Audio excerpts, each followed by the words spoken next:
साधुओं और शाह परिवार समेत तमाम लोगों के सामने अनुपमा यह साबित करने की कोशिश करेगी कि भिखारी जैसी हालत में घूम रहा यह शख्स उसका पति है। अनुपमा अपने फोन में उस अनुज के साथ अपनी तस्वीरें दिखाएगी जिन्हें देखकर साधु दंग रह जाएंगे। अनुपमा बार बार यह जिद करेगी कि वो साधु अनुज को उसके साथ ले जाने दे, लेकिन कान्हा का रवैया देखकर साधु मना कर देंगे। साधु कहेंगे कि हो सकता है कि यह तुम्हारा पति हो, लेकिन यह तुम्हारे साथ नहीं जाना चाह रहा है। बिना इसकी मर्जी के हम इसे तुम्हारे साथ नहीं भेज सकते। अनुपमा सड़क पर रोती गिड़गिड़ाती रह जाएगी।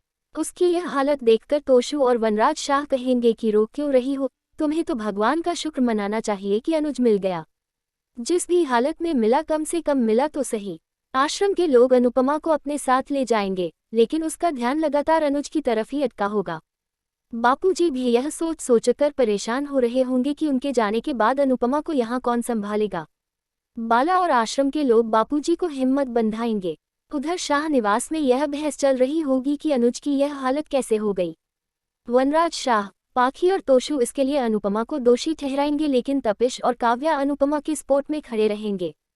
काव्या आश्रम जाने की जिद करेगी ताकि अनुपमा का साथ दे सके, लेकिन तोशु और वनराज उसे रोकेंगे। तपिश और काव्या बगावत पर उतर आएंगे और वनराज के आदेश के खिलाफ जाकर आश्रम में बापूजी और अनुपमा से मिलेंगे। उधर शाह निवास में वनराज शाह लगातार अनुज कपाड़िया की हालत के बारे में सोच रहा है कि कैसे इतना बड़ा बिजनेसमैन रातों रात अर्श से फर्श पर चला आया। वो सोच रहा है कि अनुज के बिजनेस का क्या हुआ।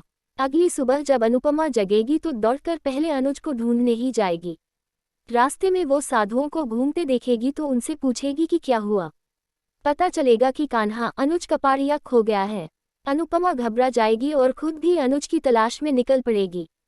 रास्ते में अनुपमा को ठोकर लगेगी तो एक हाथ उसकी तरफ बढ़ेगा। यह हाथ अनुज का होगा।